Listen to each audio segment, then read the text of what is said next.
안녕하십니까. 11월 1일 월요일 말씀대로 365 함께 나누도록 하겠습니다. 오늘 말씀은 요한복음 17장, 18장의 말씀입니다. 말씀을 보시면 17장 보시면 빨간색으로 성경이 기록이 되어 있습니다. 왜 그럴까요? 예수님의 말씀이기 때문에 빨간색으로 기록이 되어 있죠. 물론 큰 성경이 아니시면은 동일하게 검은색으로 되어 있지만 조금 주석이 달려 있거나 큰 성경을 사시게 되면은 이렇게 빨간색으로 예수님의 말씀이 기록되어 있음을 볼 수가 있습니다. 예수님께서는 이렇게 한 장에 걸쳐서 아주 간절한 마음으로 또 우리와 많은 잃어버린 영혼들을 위해서 기도를 하시게 됩니다. 그리고 그 기도를 다 마치신 다음에는 사람들에게 잡혀서 마치 죄인처럼 끌려가게 되는 것이죠. 먼저 끌려갔던 것은 대제사장 가야바의 사위인 안나스에게였습니다. 그리고 그에게 신문을 받고 대제사장에 간 후 마지막으로 총독인 빌라도에게 서게 된 것이죠. 이 빌라도 앞에 서게 된 예수님 마치 죄인과 같은 모습이었을 겁니다. 많은 사람들에게 고초를 당하셨고 이제 얼마 후면 십자가에 달려 돌아가셔야 했기 때문에 예수님의 모습, 그 형색만 보더라면 저 사람은 정말 죄인일 거야 라고 생각을 했을지 모릅니다. 그러나 어떻습니까? 예수님께서 죄인이십니까? 그렇지 않죠. 예수님께서는 아무런 죄를 짓고 계시지 않습니다. 오히려 이 세상에 죄 많은 사람들을 위해서 대신 죄를 짊어지시기 위해 죄인의 자리에 서고 계실 뿐이죠. 그를 신문하고 있었던 로마의 총독인 빌라도는 아주 거만하게 예수님을 바라봤을 수 있습니다. 그는 이제 말 한마디로 예수님을 살릴 수도 있고 죽일 수도 있는 위치에 있게 된 것이죠. 그렇지만 그가 정말 모든 권한을 가져 있는 것처럼 보이고 또 모든 힘을 가지고 있는 것처럼 보이지만 사실 그 힘은 아무런 힘이 없습니다. 만왕의 왕이신 예수님께서 그 앞에 서 계시고 정말 세상에 보잘것없는 총독인 빌라도가 어찌 그 앞에서 힘이 있다, 권세가 있다 이야기할 수 있을까요? 사실 예수님 앞에서 빌라도는 진짜 왕이 아니라 가짜 왕일 뿐입니다. 세상의 왕이 하나님 앞에서는 다 가짜 왕인 것이죠. 오히려 진짜 왕인 예수님은 지금 묶여 계십니다. 아무런 힘이 없어 보이고 초라해 보이기까지 합니다. 말 한마디로 생명이 위태위태해 보이기도 합니다.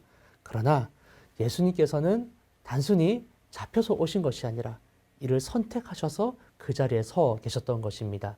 자신을 위해서가 아니라 모든 사람들을 위해서 자신을 묶고 이 자리에 서신 것이죠. 자신의 피, 그 보혈을 통해서 많은 사람들을 위해 자신을 내어주는 것입니다. 자신의 생명을 내어주시는 것입니다. 사실 예수님이야말로 진짜 왕, 우리가 섬기고 우리가 따라가야 할 진짜 왕이었던 것입니다. 그리고 예수님께서는 이러한 진짜 왕답게 진짜 말씀을 하십니다. 사람의 생명을 살리고 사람을 변화시킬 수 있는 능력의 말씀을 빌라도 앞에 이야기하십니다. 그러나 안타깝게도 가짜 왕이었던 빌라도는 그 말씀을 알아듣지 못합니다. 그 중심이 무엇이 있는지, 정말 진리가 무엇인지 알지 못한 채 예수님 앞에서 그 말씀을 들은 것이죠. 당연합니다. 그는 가짜 왕이었기 때문입니다. 그는 가짜 인생을 살고 있었기 때문입니다. 진짜 앞에서 가짜는 무력하고 힘을 잃을 수밖에 없는 것입니다. 사랑하는 여러분, 이 모습을 보면서 우리는 어떤 생각을 해야 될까요? 여러 가지 생각을 할 수 있겠지만 무엇보다도 우리가 정말 진짜 인생을 살아야 되지 않을까라는 생각이 듭니다. 아버지 되신 하나님께서 우리 가운데 진짜 인생을 주셨습니다. 세상의 가짜의 삶이 아닌 진정한 삶, 생명의 삶을 우리 가운데 허락해 주셨던 것이죠. 그 생명의 삶을 따라 나와 함께 가자. 이 말씀을 나의 마음에 새기고 너뿐만이 아니라 다른 사람들도 사랑하고 섬기자라고 초청하시고 말씀하고 계시는 것입니다. 사랑하는 여러분, 오늘 말씀 가운데 서시고 무엇보다도 진짜 인생을 사시는 예수님과 함께 진짜 인생을 사시는 저와 여러분들 되시기를 주님의 이름으로 축원합니다. 주님께서 주시는 진짜 말씀, 진정한 말씀을 받들어 그 말씀대로 살아갔을 때 우리는 진실한 인생을 살 수 있지 않겠습니까? 오늘 주신 말씀을 따라 그 말씀을 나의 마음판에 새기고 거룩한 인생, 진실된 인생으로 나아가실 수 있는 저와 여러분들 되실 수 있기를 주님의 이름으로 축원합니다.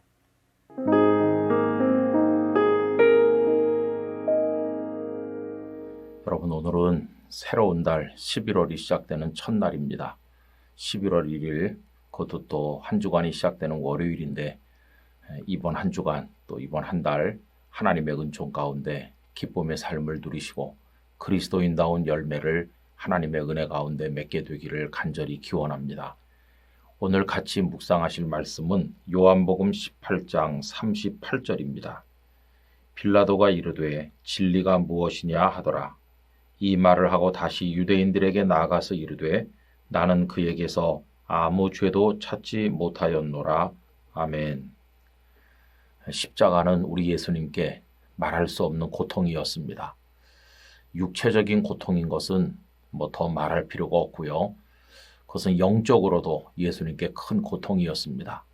제자들이 배신하고 떠났다고 하는 것도 고통이었을 것이고 무엇보다도 나의 하나님 어찌하여 나를 버리시나이까 라고 절규하실 정도로 하나님으로부터 버림받았다고 하는 고통 또한 너무도 큰 것이었습니다.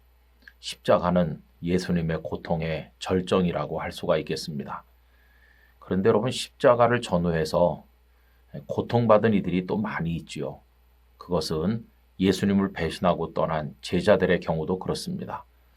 사랑하는 선생님을 주님을 배신하고 도망가는 그들의 마음이 편했겠습니까?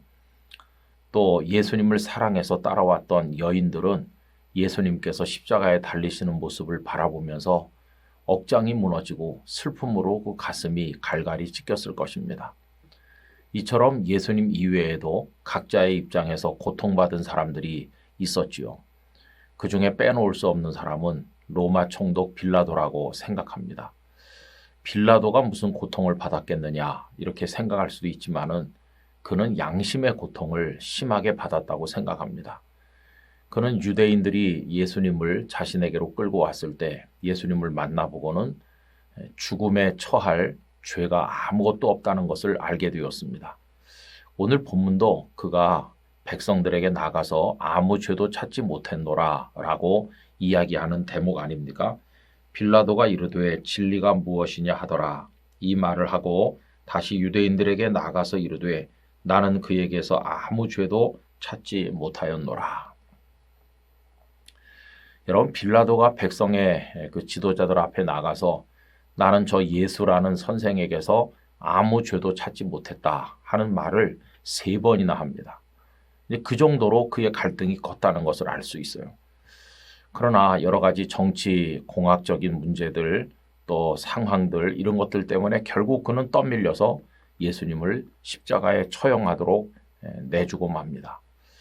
여러분 그는 예수님께서 죄가 없음을 알았어요. 그러나 그의 행동은 어떻게 나타났습니까? 예수님을 사형에 처하는 언도를 내리고 말았어요. 이것이 바로 그의 갈등이었죠. 그는 알기는 알았습니다. 예수님이 죄가 없다는 것을. 그래서 책임을 면해보려고 물을 떠다가 손을 씻기까지 했잖아요. 그러나 그것으로 변명될 수 있는 것은 아니죠. 그는 예수님을 십자가에 못 박도록 내주었습니다. 여기서 우린 대단히 중요한 것을 깨닫게 되는데 아는 것이 중요한 것이 아니라 그 아는 것을 근거로 해서 행동하고 사는 것이 중요하다. 이걸 깨닫게 됩니다. 여러분 구원은 알므로 얻는다기보다는 그 아는 것을 근거로 해서 믿고 살아가는 걸 통해서 얻는다고 말하는 것이 옳을 것입니다. 어떤 목사님께서 이런 탄식을 하는 걸 들은 적이 있어요. 여러분 한동안 우리 한국교회 제자훈련에 열풍이 불었고 지금도 각 교회는 제자훈련 프로그램들을 많이 진행하고 있습니다. 예수님의 제자를 키워야 된다. 100번 맞는 말이죠. 그런데 그 목사님의 탄식은 이겁니다. 그렇게 제자훈련에 모든 걸 다 쏟아서 헌신하셨는데 그 목사님 하시는 말씀이 제자를 키우려고 했는데 바리새인을 키웠어요 라는 것이었어요. 여러분 제자는 예수님과 말씀에 대해서 많이 배워서 알고 그 아는 걸 근거로 해서 그 말씀대로 살아감으로써 제자다운 인격과 삶을 갖춰야 되는 거 아니겠어요? 그런데 열심히 제자훈련을 시켰더니 성경 말씀도 지식이 많이 늘고 또 교회 생활에 대한 지식도 많이 늘었는데 문제는 그 지식이 오히려 그 사람을 더 교만하게 만들었을 뿐 그 알고 있는 대로 살도록 변화시키지는 못했다는 것입니다.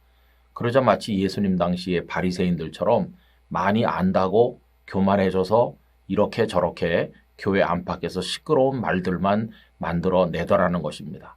그래서 제자를 만들려고 했는데 바리새인만 만들어냈다는 탄식을 하게 된 것이죠. 여러분, 중요한 것은 아는 것 그 자체가 아니라 그것을 넘어서는 행동과 삶이라는 것을 알게 됩니다.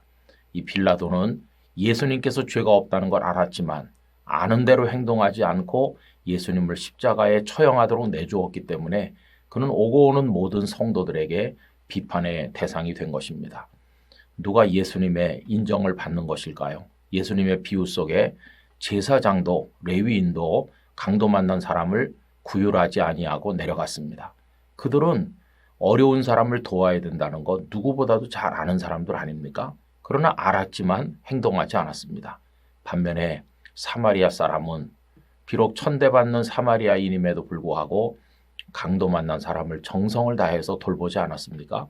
그 비유 속에서 예수님께서는 많이 아는 자가 아니라 아는 대로 실천하고 열매 맺은 그 사람을 칭찬하시지 않았습니까?